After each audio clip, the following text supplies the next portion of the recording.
I want to say slutty vegan, slutty vegan, slutty vegan. Slut, slut, slut, slut. Can you say the word slut? Slut. No. You can see that? Why can't you say slut? Because you're telling me to say it. but you can say slut here. This is a very slutty space.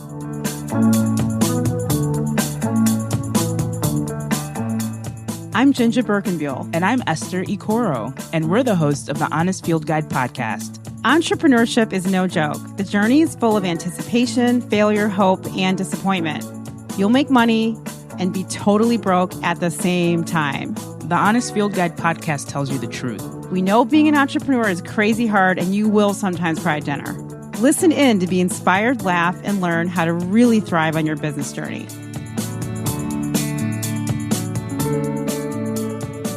Angel Barnwell is the business manager for the popular restaurant Slutty Vegan. Angel is committed to growing the brand to becoming the most successful fast casual concept in the country. In 2018, she obtained her bachelor's degree in business administration with a concentration in marketing from Colorado Technical University. Upon completion of her degree, Angel began her career at Slutty Vegan as a social media intern, expanding the social presence of the business. In just 1 year, Angel's role quickly graduated into executive assistant, where she handled the operations and day-to-day responsibilities for the rapidly growing brand. Within 12 months, Angel's hard work and dedication led her to her most current role as business manager for the company.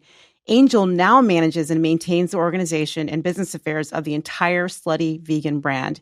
Angel is proof that all of your slutty dreams can come true when you are open to receiving and working a plan that is very different from the original blueprint. Hey, JinJa. Hey, Esther. How's it going? It's going good. We are in an awesome studio. I feel so lucky because we've gotten to record in some pretty amazing studios every time we travel with our company, Birk Creative, and we record our podcast and talk to amazing entrepreneurs. We get to explore what the creative spaces are like in the cities that we're in. And right now we're in amazing Atlanta. We are here for the She Podcast Conference. Yeah, that's a really awesome thing. She Podcast. I mean, that is a movement created by these two amazing women, Jessica Kupferman and Elsie Escobar. And we were so fortunate to be invited to present at the She Podcast Conference for our Honest Field Guide podcast and for Birk Creative. And at the same time, because we were coming to Atlanta, I was like, you know what? We need to check out this slutty vegan place that's blowing up all over Instagram. Who's running that show? What's going on there? And then, lo and behold, we found the owner, Pinky, putting all this amazing content out. And I was like, oh, you know what? We need to go talk to that entrepreneur CEO because she is everything. She's doing exactly what we want to be talking about. However, she put a post up, Esther, a couple weeks ago, bragging about her employee who has now been with the company for a full year. And her story around that experience was so beautiful that she promoted, honored, and expressed her excitement and love and joy for this amazing employee who also I should say, is a creative genius in herself because she's the one that runs all the amazing stuff for Slutty Vegan. And I went to her channel, Esther, and her name is Angel Barnwell. And I was looking at her post and I was thinking to myself, this woman has had a transformation. She has gone from A to Z and all kinds of things in between, which had nothing to do with what she thought she was going to do. And now she's running the show for the Slutty Vegan. I was like, you know what? I don't want to interview Pinky. I want to interview Angel. So here we are, Angel. Good morning. Hi. Good morning. I am very delighted and even tickled that you want to talk to me and not the head honcho. So this is dope. Yeah, I think Slutty Vegan is particularly interesting. Anyone who knows JinJa knows that she's an extremely picky eater. So anytime we're like, let's go find somewhere to eat, I'm like, you pick because I'll eat pretty much. I'm not. Yeah, she's right. It's true. I won't eat everything, but I'll eat most things. But Slutty Vegan is really interesting to me because it's very Black and it's very vegan. And those two things usually don't mix. In recent years, they have begun to mix. And so it's always interesting to me when I see people gaining visibility in areas. And obviously Slutty Vegan's brand extends beyond Black culture and Black community, but it's very much rooted in that type of health and wellness without losing that flavor, all puns intended. We'd really like to learn more about your journey to Slutty Vegan because you're a vegan. Yes. And you're a marketer. Yes. And it seems like the stars just aligned. Yes. And we'd really like to understand how that happened for you. Divine alignment. Divine alignment. Ooh. Divine alignment. That is the answer that I will always give as to how I was led to Pinky Cole and Slutty Vegan and being able to tap into my marketing career. Divine alignment. So how did you find out about Slutty Vegan? I'm a foodie. I like to eat amazing food. And that was something that happened before I switched into my vegan lifestyle. So, of course, now I'm having to just define everything that I like to eat vegan. And I stumbled across Slutty Vegan on Instagram like everybody else does now. But I got to get in contact with Slutty Vegan before Slutty Vegan was the Slutty Vegan now that everybody else knows. So I got to go to the shared kitchen where Pinky started, and I got a burger. Like at the time, she was accepting orders via DM. I didn't do that. I researched and found the address and made a phone call. Was like, just confirming it's correct. Drove over and placed my order. And that was August 28th, 2018.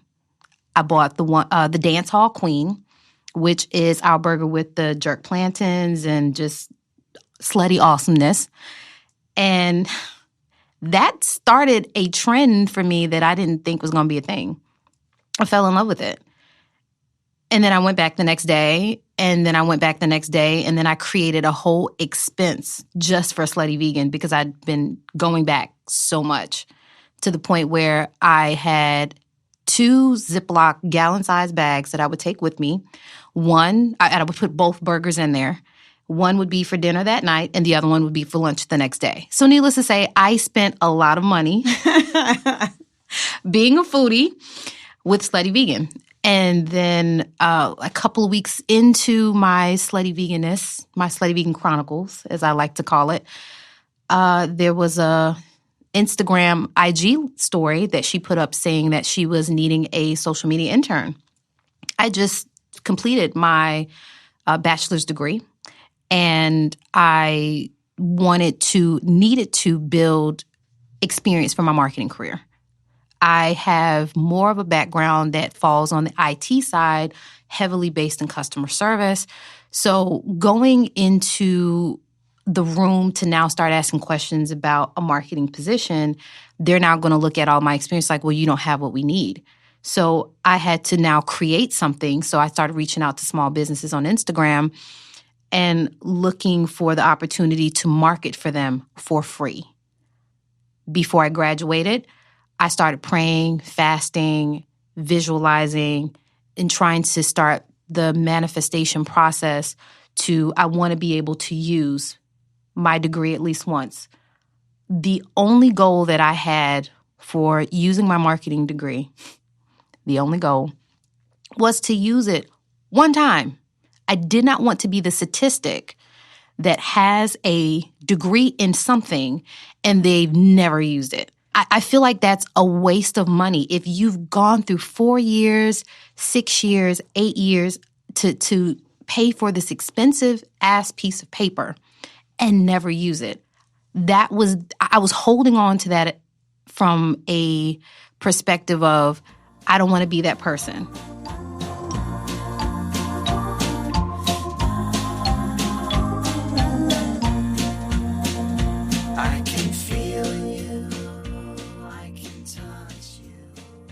I'm already a statistic in a lot of other ways. I'm a Black woman. I'm not unmarried, don't have any kids, 35. Wherever I should be in my career at that point, should have already, quote unquote, finished my education 4 years in. That didn't happen. I finished it last year. So having that passion of just being able to use it once is what started to lead me down that path to start researching how can I get an internship at 34? Is that even an option? That's something that I want to possibly try to create a avenue for people like myself in the near future. I'm going to figure that out one way or the other so that those that are finishing their education later in life still has that same opportunity that I had to try to literally build for myself. All the other small businesses turned me down, or they didn't even contact me back. So it was like, oh, well, what do you do now? Well, at that time, I was, working for a shipping company, which I use all of their skills today in what I do now. So each path stop that I've taken, I've been able to pick up gems and tools and knowledge that has been able to help me roll into the position that I'm in now. And I don't take any of those journey stops for granted. So now I'm at this space where I don't know what to do. The entry-level positions for marketing are paying way less than what I made at the time. I just need to intern. I need to find the time and try to intern, find a nonprofit or something where they can utilize my skills so I can build my marketing experience. And so I saw the Instagram story based on the fact that my best friend saw it too. And she was like, hey, she rolled over. We were sitting right next to each other at work. And she was like, so you're going to apply for this, right? You're going to send them a message, right? So what was the story?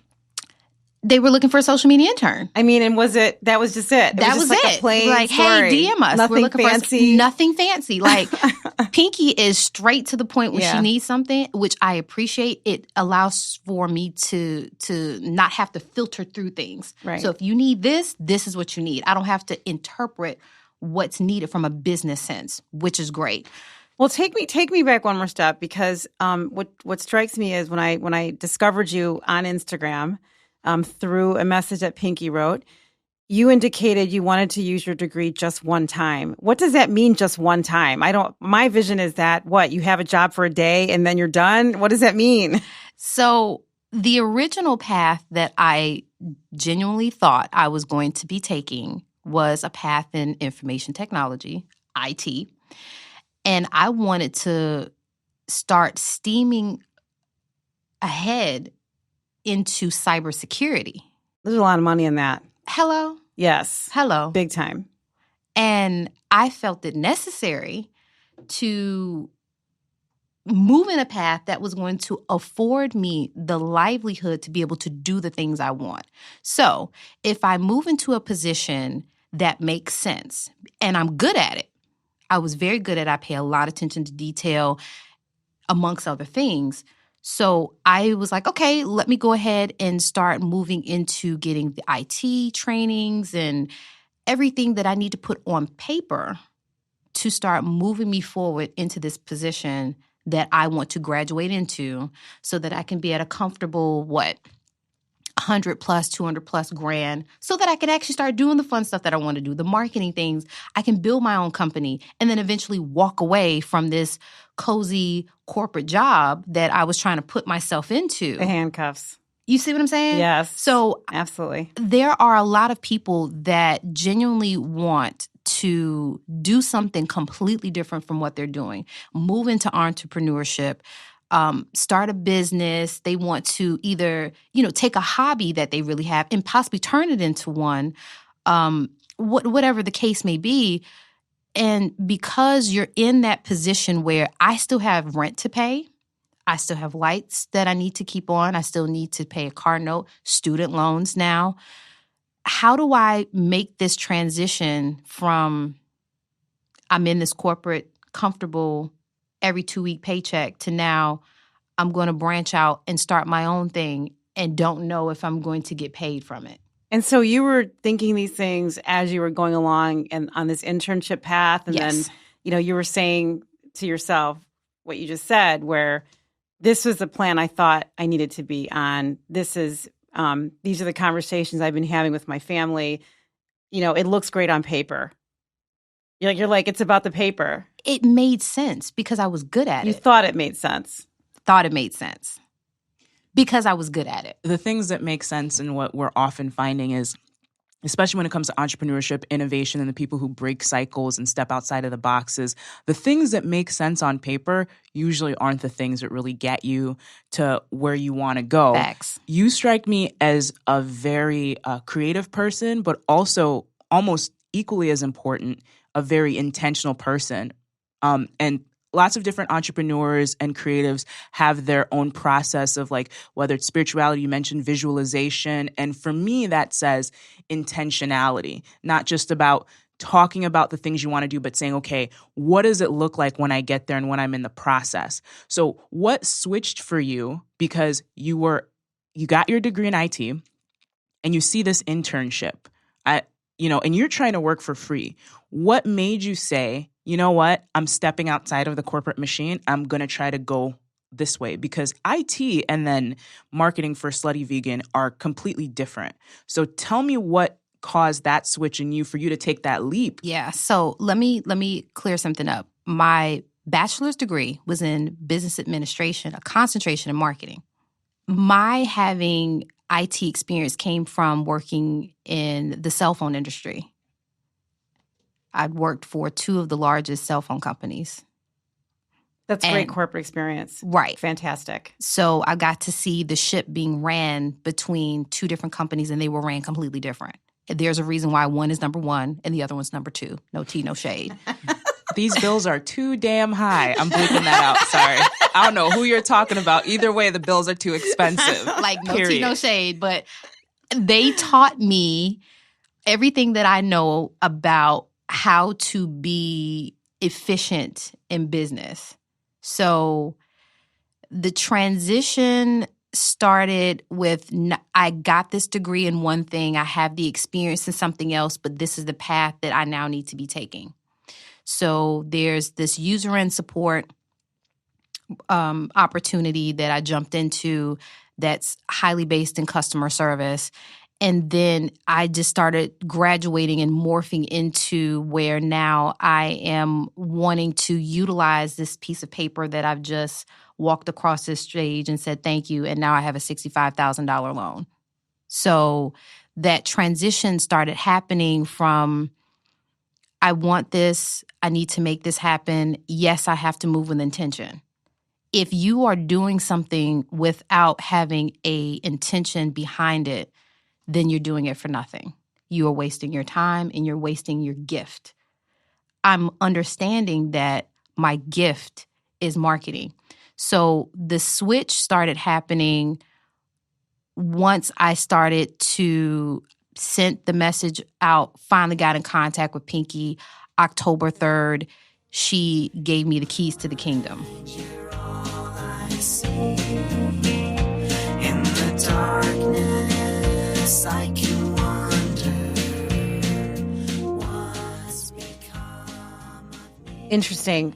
I want to ask you about your discovery of your desire to do something different, because when you first started talking about this, you're talking about money and survival and vital needs. Okay, everybody has those.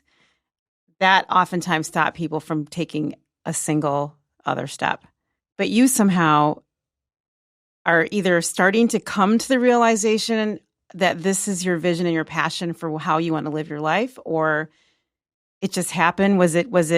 Did something spark you with Pinky?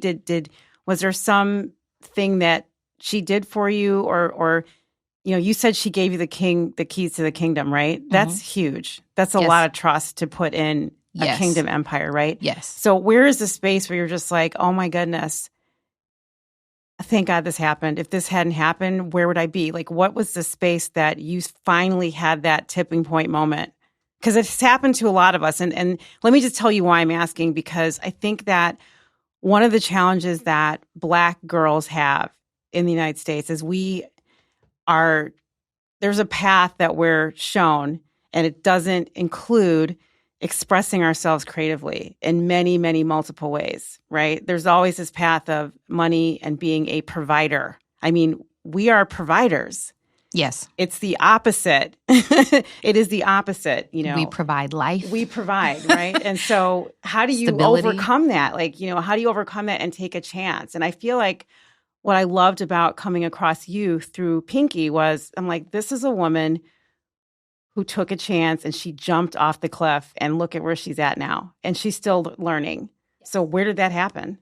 I had been working, you might as well say Slutty Vegan became full-time, in addition to the corporate job that I was still in. And I was sleeping about 4 or 5 hours a night. That's plenty. What? No. Oh, plenty. As Esther's drinking her double shot espresso. That's cute. So, sleep deprivation will make you start to want to do something different. I love her. That's being realistic. That's the first thing, because I knew I can't keep doing this. I'm going to fall apart. So now I have to look at, how do I make this make sense for my physical and my well-being? Because if those things are not in order, nothing else I do is going to be in order. So then the conversations started happening, I need you more, I need you more, I need you more. Well, because she was having that conversation because she was like, this woman is knocking it out of the ballpark. Correct. And that was the continuous change that had been happening. It seemed like every 4 to 6 weeks, my responsibilities changed. And it changed for the better, because I understood that she was leaning on me, and she was leaning on me for a very much good reason, because she needed me. I didn't see that at that moment. I just saw it as, look, I'm just trying to get marketing experience, and whatever happens with this, if it actually turns into something, this is great, because I love the brand. The more that I learned about the business, the more that I learned about the vision behind it, the reason why it was created, the person who created it, I fell in love with the brand. And then I thought it was super dope. That's like, wait, I'm actually working for the person that's behind the brand that I now love and the food that I continuously eat. And it got to a place where she leaned on me more. And I was like, okay, so if this is what needs, okay, now we have to have a real big girl conversation. If you are saying that you want me full time, here are the things that I need from you in order to make that happen. Now, understanding that I could have very well jumped off the cliff like I did, head first. And I did it without any care in the world, because I'm going to make it or break it. And the company could have bottomed out. And what we know of Slutty Vegan could have never happened.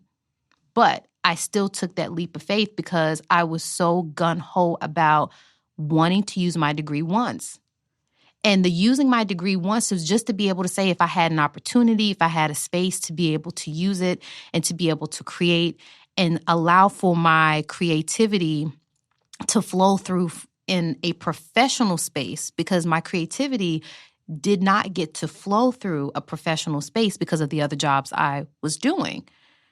There's not much that I'm able to do in a customer service role in a creative space. There's not much that I can do in an IT role in a creative space, because there's already processes and procedures that's already laid out.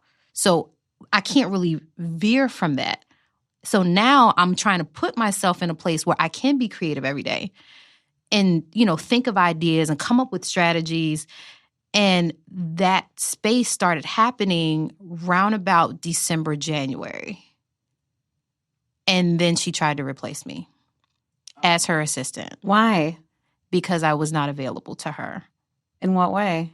As her assistant, time-wise. Like being able to give her, she needed me full-time. I was in the position part-time. She needed me full-time. So she tried to replace me. And what do you mean by tried? That sounds, your face right now is like hilarious. Because she failed miserably. She failed miserably. Rightfully so. I am unreplaceable. I am unmatched. I love her eyes going up and her eyebrows, great. And like her face just sort of lights up like a bright sunshine. I know what I have. now. I didn't know what I had then. What does that mean? When you have a gift, sometimes you're not afraid to show your gift. And that gift could very well be packaged in entrepreneurship, packaged in acts of service. I realized that, and I say acts of service because that's my professional love language. And I realized that I pay attention to details of things that most people don't pay attention to.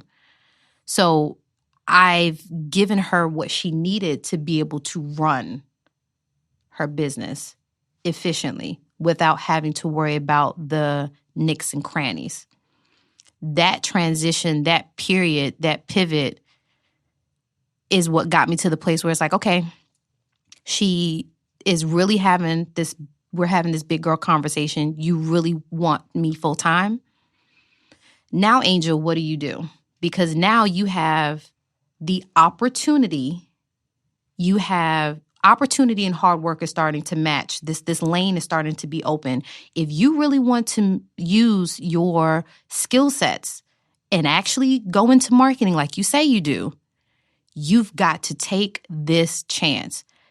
There are other chances that may come, but this chance right here is one, I feel like it was the opportunity of a lifetime. And a lot of people might not think that, but in my mind and where I sat at that moment, the floodgates opened. Pinky was she was the path for me to be able to do what I love doing. I get to play on Instagram and Facebook and Twitter all day. Right, and you love it. And I love it.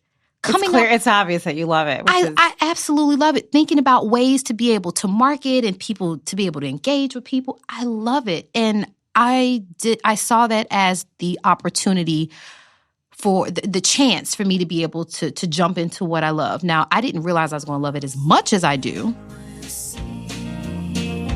I'll be searching all my life for angel. I have a thing where I don't like going into stores. You don't like going into stores, like clothing stores, shoe stores? What kind of stores? What are we talking about? Okay, Apple store? Let's pivot real quick. So, because the way that my brain is wired, going into stores gives me anxiety. Mm. And I'm like can I just say I'm the opposite of that? Like, I love going into stores. I am not the opposite of that. You're not? You know, I don't even like sitting in booths. I'm like, I don't know who cleaned this. There are crumbs in the corners. Yeah, she did freak out last night. We went to dinner. Like, we can't sit here. We need to sit in a hard chair with a straight back. Yeah, and the reason being is because of the marketing. When I go into a store, I don't look at it just from, I'm going in to get this item. I'm literally walking in there from a marketing eye view, like, why is that mannequin there? Why did they put this? That color pattern doesn't even go. Why is this in this font? This should be moved. Why is this right here? The lighting is off here. They need a more ad. It drives me. And this is the first time, well, actually the second time that I've actually put that out there. So now the rest of the world knows that I have an issue with going into stores. But I mean, you're describing, the creative process, a person who's artistic, a person who makes things, whether you're a maker or you make films or you build things with your hands. I mean, people that create, ideas and concepts do see the world very differently. You know, they have an artistic temperament and they have an eye. I've always had that my whole life. So what you're describing to me is what completely makes sense in my world. But I think that what's probably maybe slightly different is I actually went to art school. My family did not leave any barriers up to prevent me from expressing myself artistically as a young person. So I went through a professional experience in school, and then I applied that immediately when I graduated, right? So I worked in creative spaces. So what I love about your story is I think there's a lot of people like you that go down a path of what's expected and what you think it's supposed to be based on what's on paper, not necessarily, cultivating an inner spirit that helps you be and become what you are now becoming. And I think that, to your point, when you said earlier, there was some kind of divine, intervention. Mm-hmm. is relevant, but there are divine interventions that happen quite a bit for people, and they don't do what you did. So I think that my instinct, and I'd love to talk to Pinky about this sometime, is that she gave you an opportunity to express herself, and she was watching you do it. Yes. And then she invited you in. Yes. And you may not at that moment, you were like, well, I'm still part-time. But right. I mean, she was waiting, and it ended up. Well, she wasn't waiting too long. She got impatient. It was just like, look, this needs to happen, like, because she's a very right now type person. So the conversation started happening, and I started putting a plan together. I get her. Yeah. So I get her too. That's I have from a business perspective, I get her. I have a beautiful working relationship with her, and I'm thankful for that working relationship because every time she speaks, I'm learning something. And before I learned all the things I know now, I started to get a sense of I need to make this change, to make this transition so that I can get what I want.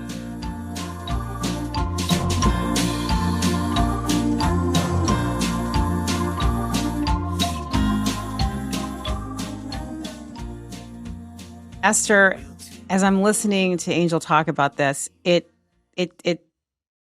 shows me a huge gap in the workspace, because I feel like women particularly, but especially Black women, young Black women, they need this kind of relationship, whether it's at the corporate level or at the level of an entrepreneur. And it's mind-boggling to me that it's not happening. I mean, there are more Pinkies out in the world. They're not using their power or leveraging their expertise to help a young woman like Angel. And it stresses me out. I think to myself, how many women out there like you are listening to this or going to be listening to this and say, my gosh, I need to find someone to help me realize myself like this.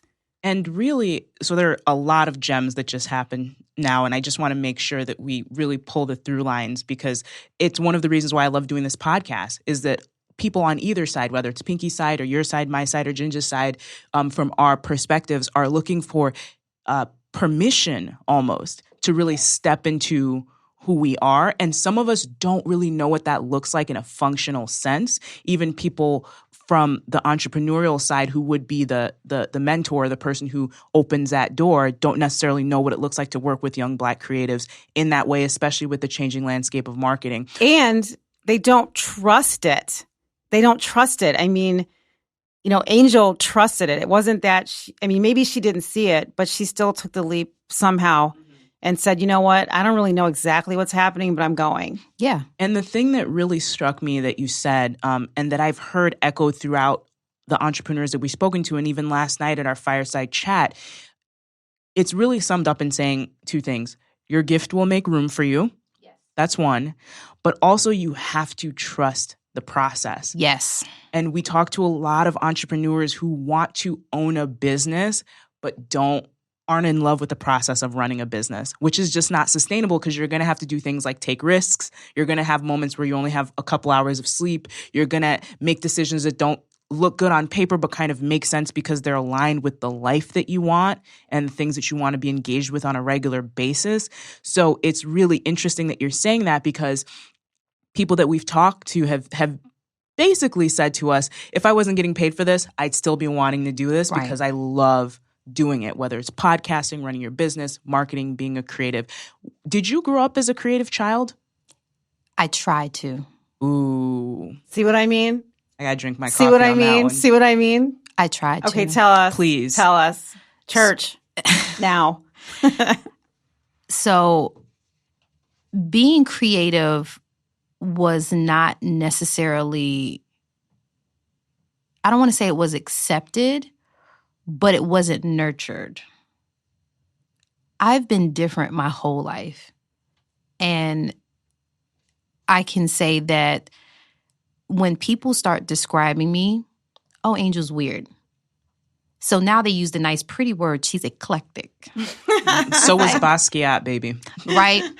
So it's like, oh, that's cute. So I have tried to find my own space. I found my own voice a long time ago.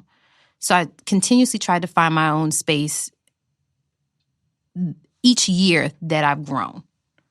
And as an adult now, I think I am there. I have finally arrived in that creative space where I can be open. I can say what it is that I want to say. I can do what it is I don't want to do. I can create. And if people like it, great. And if not, they're not going to. I understand that I'm not going to be for everybody. And that's perfectly okay.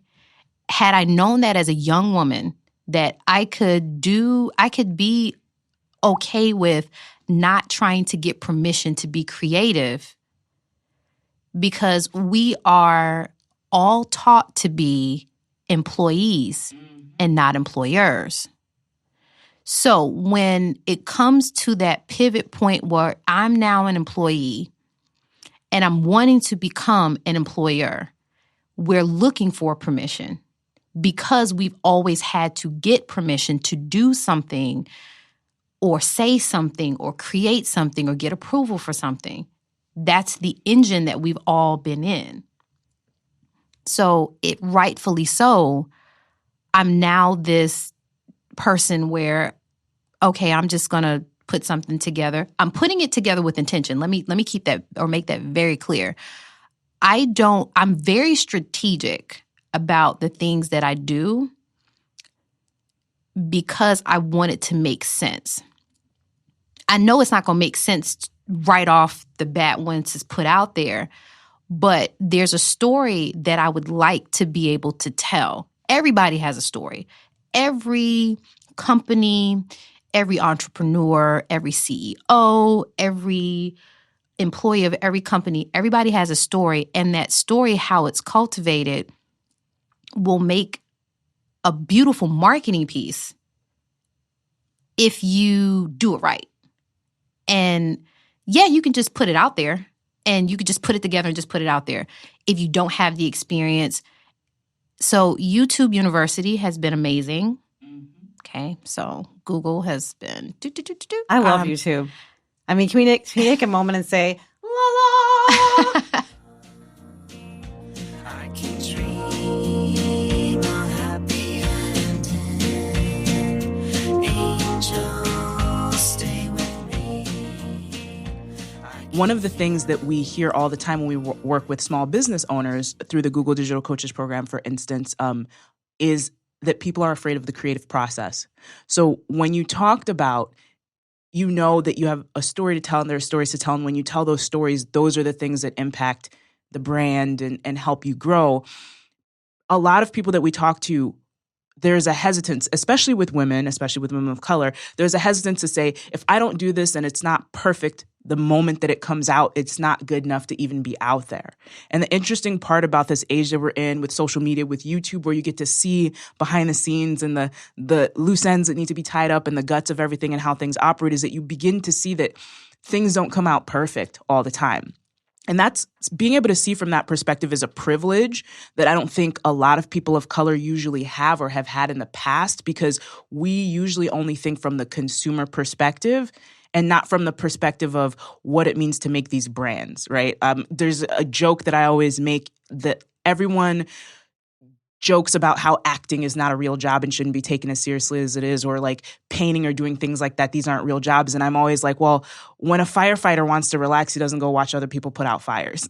He goes and consumes something that a creative person made. He goes and buys a jersey that someone designed. Like, we don't think about those things and what it takes to get from the first draft or the concept or idea to this polished thing that we want to consume when it's the day of the big game, and how all these things come together and how we could possibly be on the other side of that table. So it's so important for me to, and for us and for entrepreneurs in the world, to hear these stories, because it gives you permission to try, to fail, to go through drafts and iterations, and to really find your voice and what you want to say. So that's super, super important, just to even nurture that. And it's just starting to get nurtured in creatives of color all over the country. I think it's from a perspective of people, like I said, it's the I need permission.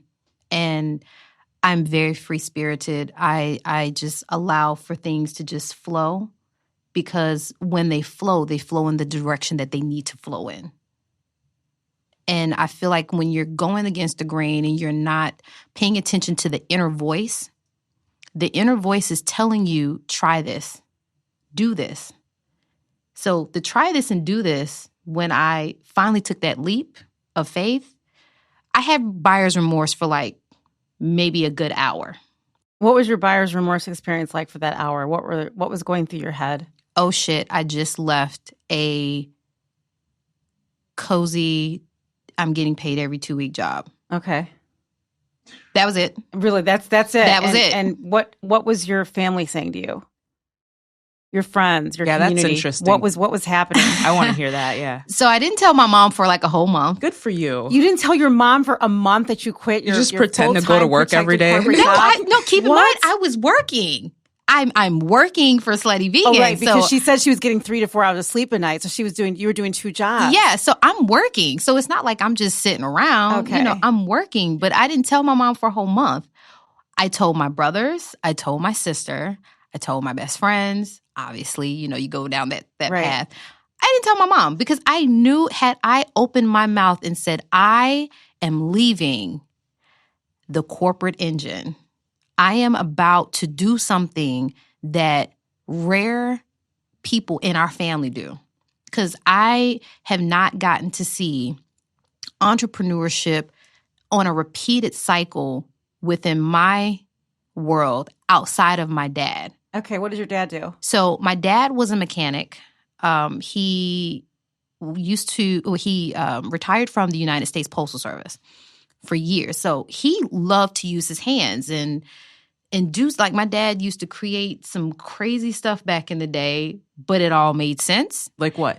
So my father literally by himself constructed a 3-car garage behind our house with leftover recycled scraps. Is it still standing? Unfortunately, it got burned down. Okay. I'm like, wait a minute, what? And it was burned out, unfortunately, by arson. Oh, no. It would still be standing today because he put love and effort into it. And then he, like, created, like, this shed over, like, we had an outdoor sink for, the cleaning of animal products outside. And then he had this whole other thing that was created that he used as the levee, I guess, for like taking out engines. Because again, my dad worked on cars. So I was going to follow the path that my dad had. My dad had this comfy job that he loved doing. He was able to get into what he loved doing because he was a mechanic. He retired from that job. And then after retiring, he moved into an entrepreneur space where he continued to do what he loved. But now you have the money coming in from, your past life. And now you get to do what you want to do and enjoy your family. And so in my mind, it's like, and this is all realization, aha moment right now. It's like, that's really what I was doing. I was about to follow his footsteps. Like, okay, let me go into cybersecurity, make all this money, pay off all my debt. And then by the time I get to like maybe 35, 40 or whatever, whenever, that was my thing, 40, 45, then I can get to a space where I can now start doing the things that I love. And I can give back. I mean, how many people does this happen to in the world where they internalize the process? I mean, she didn't even question it. It didn't even now you're just like, oh, I just realizing now as we're talking, I was really doing what my dad was doing. Yes. I love that we helped you. Yeah, like it was a real aha moment because it's like my dad did that. And it's great to have beautiful examples of different paths in life. Because but a lot of us don't get those. I think we do. Sometimes we are not open to see it. Because when you are in your own journey, if you have blinders on, you don't see that there's an opportunity right next to that you could be learning from. You know what, though? I mean, I know what you're saying, but I do feel like, in the United States, and especially in Black communities, there's so many things happening in our lives that it's not so easy to take the blinders down. I mean, sometimes we're trying to survive, literally, physically survive. So there's just a lot of barriers to some of that success. And I think that, there's a whole bunch of reasons why you were able to find the success. I mean, having a family that, of workers and a father that was consistent And, he then, after he stopped working at the post office, which, by the way, I wish my husband had worked at the post office because, my God, we would be comfortable. That. We would be comfortable. We'd be having like a normal life. Okay, no shade. No, honey. Really. My real. dad is Am still right? taking care of my mom from the grave. Thank you. There you go. Because of the post office. Yeah, post office. Yeah. But I'm saying like the whole like the idea that, you had some structure that protected you and helped you feel safe and things like that. But on the other hand,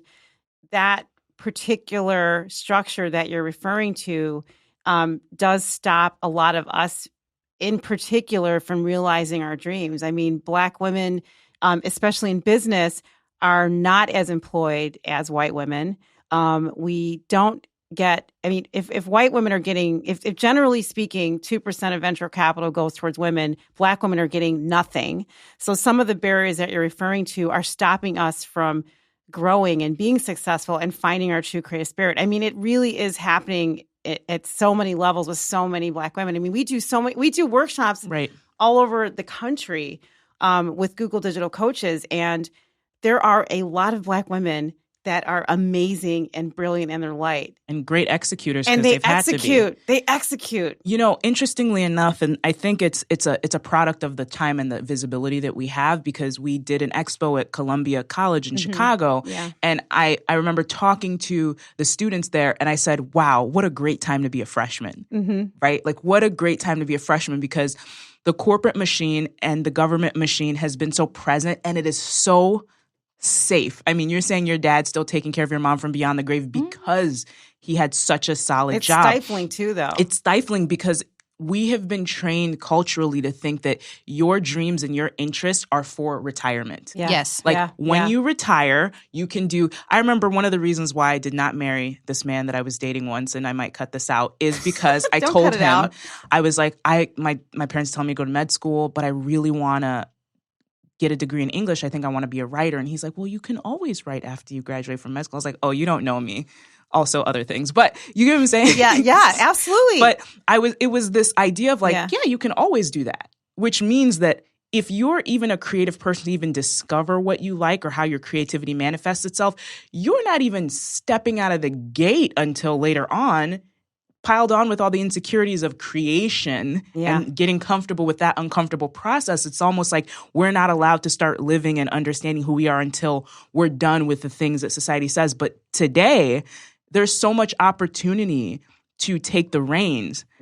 My parents are immigrants, so they had to do things to just stay here and keep the lights on. But the opportunity that people have at any age in this year, at this time, with this technology to take the reins of their life and make a living doing those things, even without a specific degree, is amazing. So we're at this place where the people who are freshmen right now, they see the opportunity because of the internet, but I'm really interested in the women who are in their 30s and their 40s and their 50s who have so much life left to live, to be like, you too have permission.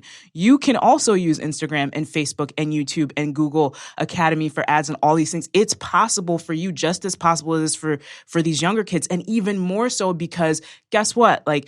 You know how to take care of your schedule, get things done, execute, consistency. You have resilience. You've been through things. You have a story to tell. And you can see. You know who you are, and you can see, and you have perspective. So I even feel like entrepreneurship in the space of Black men and women is even more of a viable option, because the grit that you need to be successful as an entrepreneur mixed with the permission that technology gives you is you can do anything. People just need to know that that's possible. I'm so glad that Esther brought that up, because what I find also very interesting about you is this isn't even your company, right? So, you are working for, like you said earlier, a very busy, visionary, inspiring, energetic, creative woman, and she's leading and she's in the front.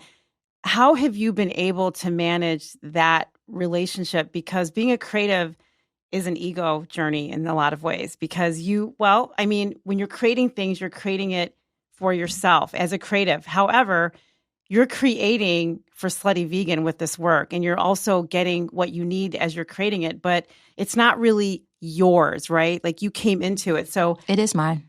Oh my gosh, it is yours? That's an interesting mind state. Let me back up and say this. Barriers are barriers that people think are barriers. If you think it's a barrier, it's a barrier. We have sisterhoods now that encourage growth, that encourage creativity.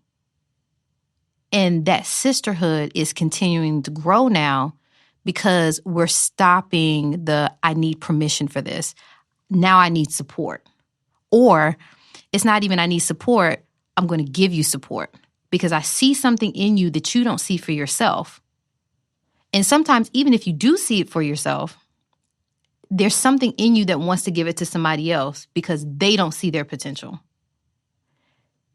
And I reel that back in to say, I know my potential. I'm just starting. I'm very sure of myself in that aspect that I know that I can do it. So it is mine. And I'm now giving it to whomever I need to give it to for them to have. But it's mine. It's like you're sharing your gift. Yes. And you're taking ownership of the work that you do. Yes. I like that idea because then it makes me feel like all these amazing, talented Black women and women from all backgrounds can kind of form like Voltron and like take ownership of their gifts. And seriously, I feel like scale and make something happen.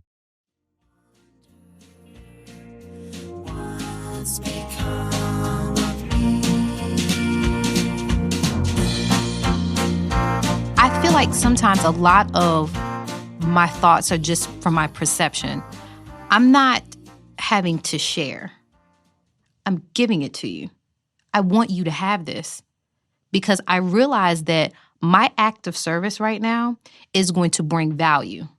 My act of service is going to help relieve some tension. It might even be able to help inspire somebody else.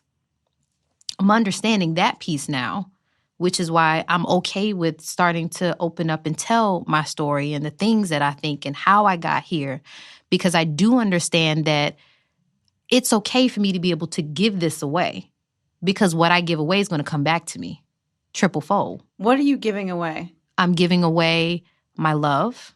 I'm giving away my passion. I'm giving away my drive. I'm giving away my intention. All those things are going to circle back to me. I'm giving away my gift. I look at marketing differently. Like if you were to have me to pull up somebody's Instagram right now, I will rip through it to say, change this, delete that, make this a different color, not to tear it down in a negative sense, but let me help you add value to what you have from a sense of your presence from your business, which is the whole point of me creating Angel Bee Marketing. I want to be able to show other small businesses it will not take hundreds and thousands of dollars for you to market yourself. Because guess what? I'm with a bomb-ass company that got started on Instagram. You found me on Instagram. I did. Everybody found Slutty Vegan on Instagram. We are popping because of social media. Social media is powerful. And if you allow for this gift that has been put out there, somehow we morphed into this place where social media is now a thing, you can use it for good. And because I've now learned how to tweak it, and not even tweak it, I've learned how to massage it. I've learned how to make it grow in ways that will be positive. Because, of course, there's negativity around us every day. I'm not going to pay attention to how these people have, XYZ on their page, and it's not pleasing.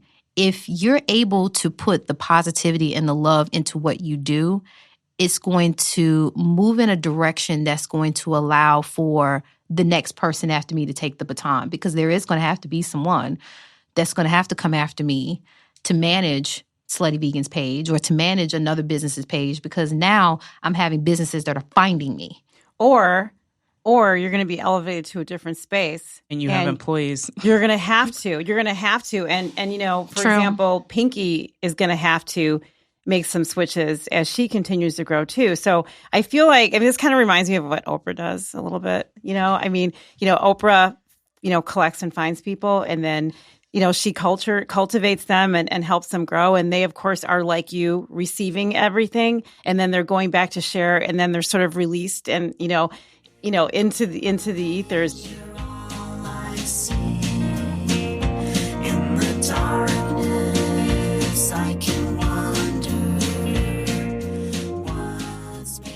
One of the things that you said on one of your Instagram posts was, find what you love because then you won't have an attitude anymore.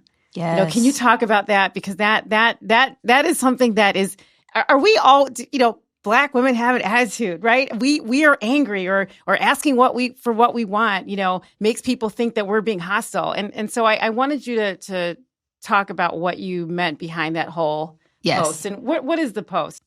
Do what you were called to do so you can stop having an attitude every day.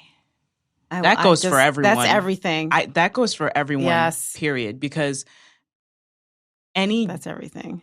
That's everything. That the episode is over. Thanks for joining us on the Honest Field Guide. We have there are a couple gems. One, you can always tell when people don't like their jobs. Yes.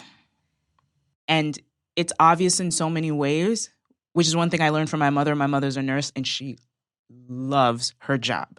My mother was on a plane one time, and 2 kids were by themselves, and one of them had an accident, and she went by of her own accord and took care of these kids and just basically was her nurse self. And I always thought to myself, I want a job that I love so much, or I want to do something that I love so much that I just can't stop talking about it. And it just gives you life, and it's because it's sustainable. That's sustainable energy. But wow, that goes for everyone. I just sat there and thought, I was like, I don't have an attitude. Or whatever that attitude's supposed to be. That's what they all say. I thyself. Right. You know what? That's a very good point.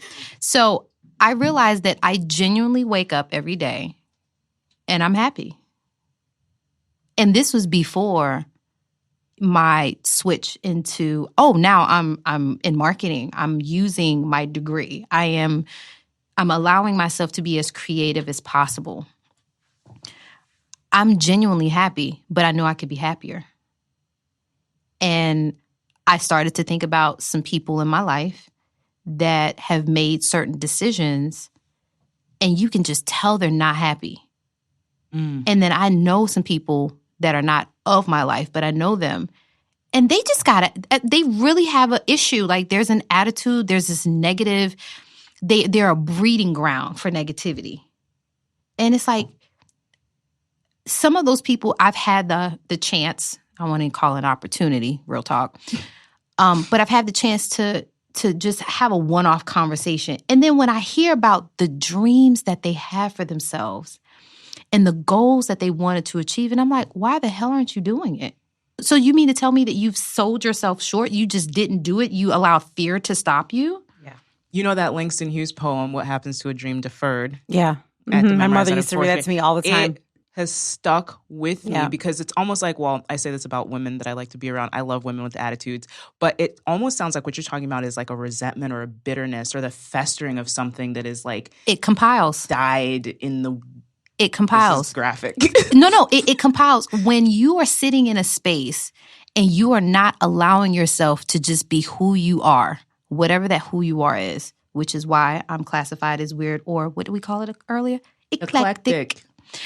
Who calls you that? A lot Somebody of people. with an attitude. Eclectic. Somebody with an attitude. Why would you? You're eclectic. I mean, I don't know. That's like a backhanded compliment. Can we put a pin in this though? Because I have a very specific. Because people, no one has ever called me eclectic because they won't do it to my face. No, I don't care. But I will say this. Okay, thank you. That's a product of how Blackness has been framed in the American mind state. Because even we talk about this, JinJa, sometimes. How many times do people challenge our Blackness because we don't sound Black enough? I code switch. My Black card has been revoked so many times. That's for other reasons, but we can talk. I'm joking. I'm playing with you. I'm playing with you. Not. But we have Blackness is not a monolith, but America tries to make us think that it is. So when we don't fit into, and this is also the internalization of stereotypes as well, the things that we're allowed to do on the public stage are very monolithic. But, I mean, look at Basquiat, look at James Baldwin, look at Nina Simone, all these people that don't fit into that monolith and the people who really scratch the surface and step outside and make things that other people consume. It's almost like... Yeah, Pinky Cole, slutty vegan. We keep ourselves... I mean, for real. We keep ourselves in line oftentimes, even in the way that we handle creatives within our own circle, right? We keep ourselves kind of secluded and sequestered and say, here are the lines, you can't step outside of this or else you're weird or else you're this or else you're that until you're Pharrell Williams, then it's okay. But I say that to say that it's really interesting that we've started to talk about this because then I start to think about veganism, right? And when we start talking about how— I was weird for that. Right. But then when you go to— now it's cool. Africa, any country— It's now sexy now. It's like, wait. It's not a new thing in other blackness. cultures have already been plant-based for centuries, and it's just that Black now— African cultures. Right. And it's just that now the American standard diet is such trash to our bodies that now some of us who are conscious enough of what am I putting into my temple? What am I— and it's not just what you're feeding yourself physically, it's what you're feeding yourself mentally, spiritually. What are we feeding ourselves? And now we're starting to make changes so that we're cleansing and constantly rebalancing how I'm thinking, how I'm moving. And I feel like when people are not doing that and they're just allowing all this filth to come in, they got an attitude every day. So now you're not doing what you were called to do. You're now at this place where you wake up every day and you are very unhappy with the dream that you didn't take. You are so much sitting in fear that you didn't move out of it. And it is fear could have kept me from making the switch to where I walked away from my job. And I said I created this LLC.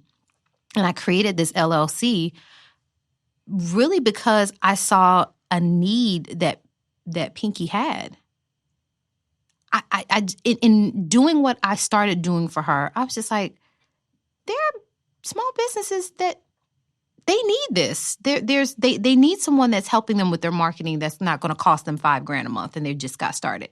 You know, it's a possibility that they might need maybe a built-in assistant, someone that might have some type of technical knowledge to be able to help with these little things because they're coming in with, I know how to do this and not this. And this is, I know how to sell. I know how to push this business forward, but I don't know how to market myself and get myself out there and get myself known. And so you could stop waking up with an attitude every day if you just took 30 minutes a day and started doing what you love. If you love painting, paint 30 minutes a day. That's what you're saying is highlighting the difference between surviving and thriving. Yes. Yeah. Because when you survive, you're in a place of scarcity. You're eating what you can get your hands on, and we talk about food deserts and we talk about access. Like you're doing what makes sense for today because you have to figure it out for today. You're getting the job that you need for today because you have to figure out for today, but you can't grow anything when you're starving or when you're doing that and you don't have anything extra to give, whether that's giving in your place of work or what you do or giving your passion. Everything is at code red, like can't scarcity. give from an empty cup.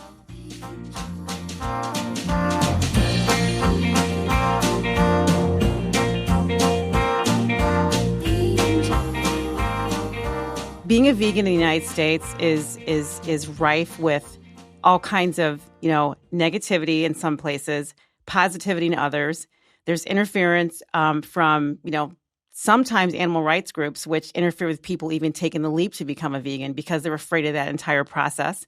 There's messages online. There's comics and cartoons that come across to my children where vegans are made fun of, and so I want to understand, you're a vegan. Mm-hmm. What is it that made you say, I'm going to do this? I mean, I know the health piece is always an obvious because I tried veganism for about 18 months. Prior to that, I was a vegetarian. So I was already in the space of no meat anyway. But how did you get to that place and withstand the American diet and stay grounded in your space? Okay. I made this decision selfishly. I did not make this decision because of animal rights. I did not make this decision because it would be beneficial to the planet. I moved with that intention of I'm doing this for me. When you make a decision and you're making plans for your life and yourself, If you make them for you first, they last longer. I did not put that decision on something else that I could not obtain or control. I did it for me. The byproduct of me doing it for me was learning how beneficial it was for the environment and animal rights. Now, the other piece to that is my mother and my loving best friend in New York were the two people that gave me pure hell about my diet change. I got called everything but a child of God because, oh, you're going to get sick, and how can you just making all these drastic changes, and I just don't understand. And I mean, but you're a foodie. How do I just don't understand. You've got to eat meat. Meat is important.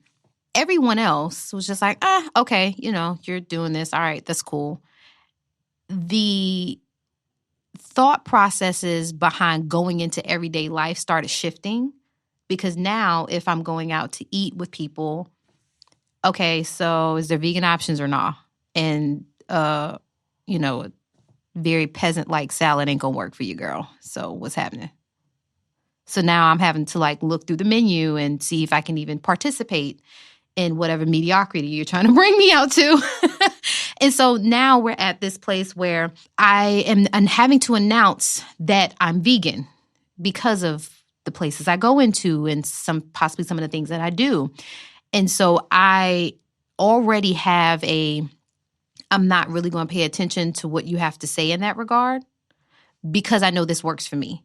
So I've had many people to come to me with negativity the moment that I announced that I was vegan. I mean, and I think that this is something that is challenging when you start thinking about being vegan while Black, right? Because the conversation when I was a vegan around chicken, like being able to eat chicken or not eat chicken, or how can I live that don't eat chicken with each. You see what I'm saying? Right. And so, what are some of the strategies that you feel can be used when you are attempting or trying to become a vegan for the first time, or even to sustain the vegan lifestyle within the Black community? Because like you said, the pressure is great. It is vast. It is hard. I mean, your family starts to leave you. They're like, we do not even want, you're disowned because you're not eating my turkey at Thanksgiving. What are some of the strategies you can tell people to do? What should we do so we can become vegan too? Any diet change, whether if it be veganism or not,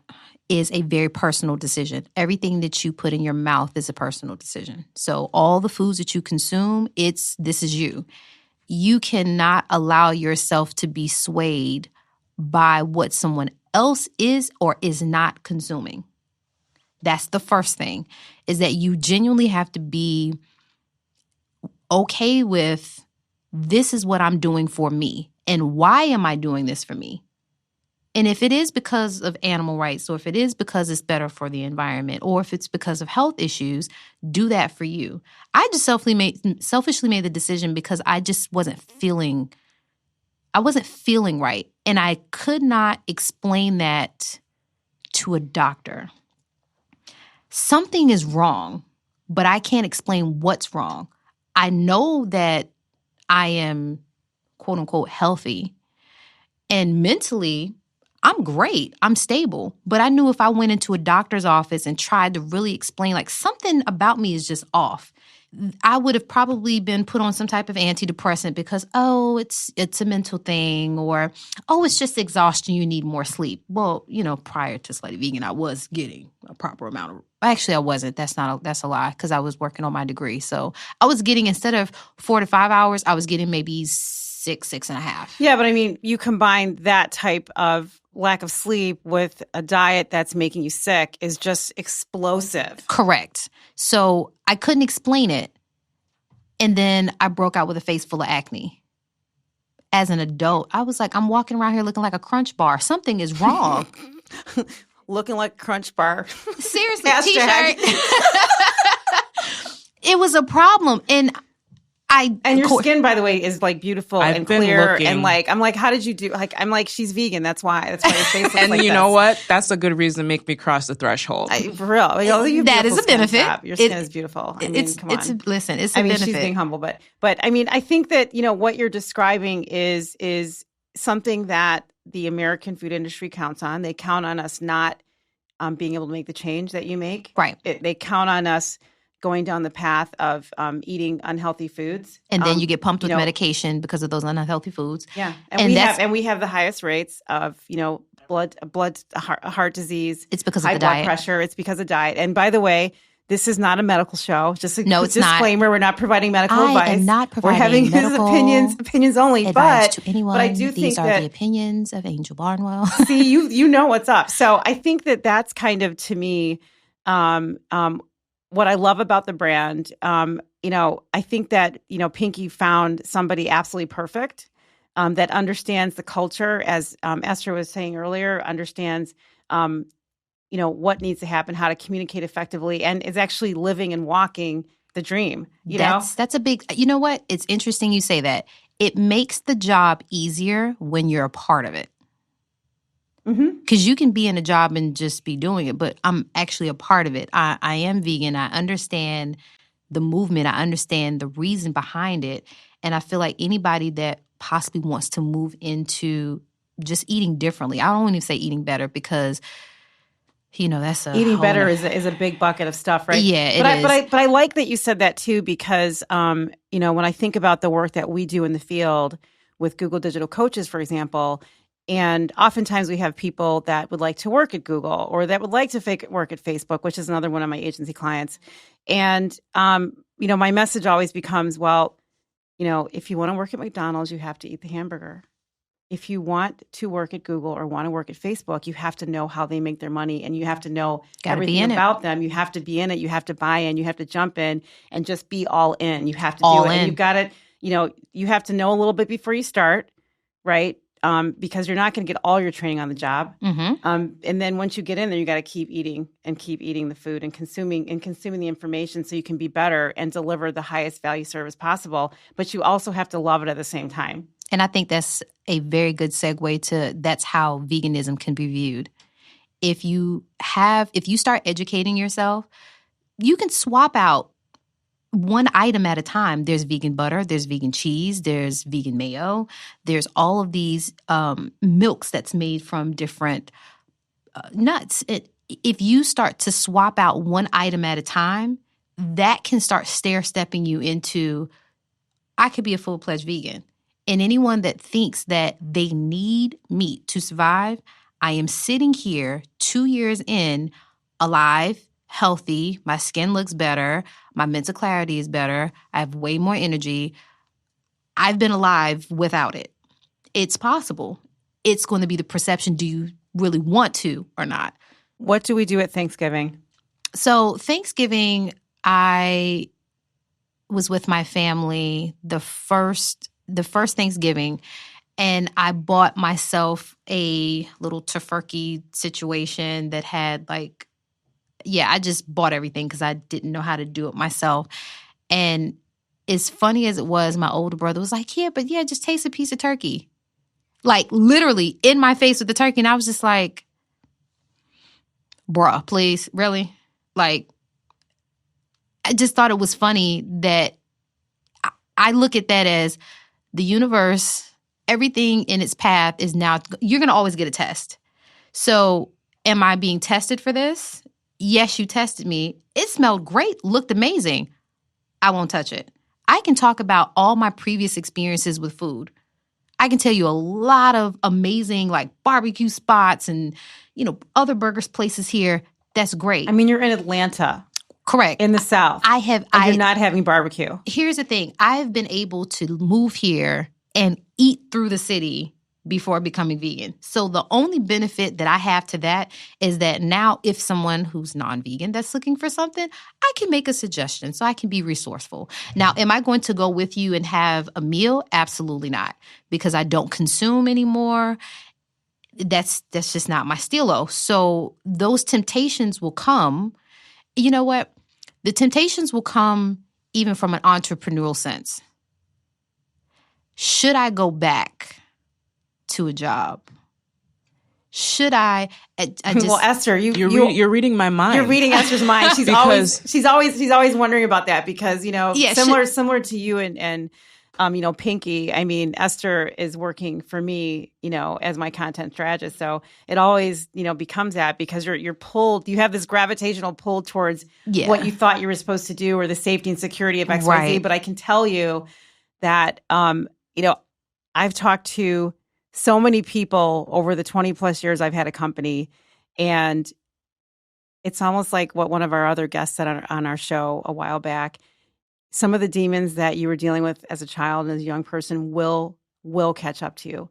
And so when you start not living your truth, especially in your career space, you will find yourself sick and miserable and unhappy and looking back and wondering what in the world happened. What did I do? Why did this happen to me? And you may not even, have all your facilities in place, and you'll be like, that was even more of a waste.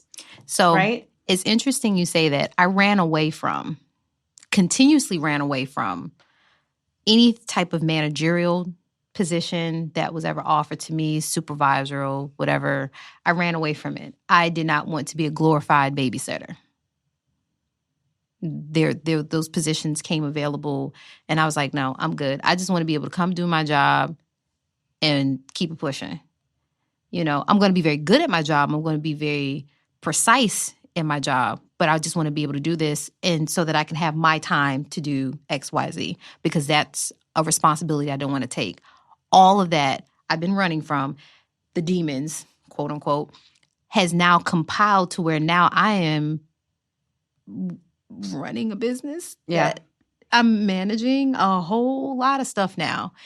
And that was another aha moment. It's just like, I've been running from this for so many years. And I ran smack dead into what I was running from. So you can't run from what was meant for you. Hopefully not. Well, hopefully you can. Not. It'll just end poorly. It'll end. Yeah.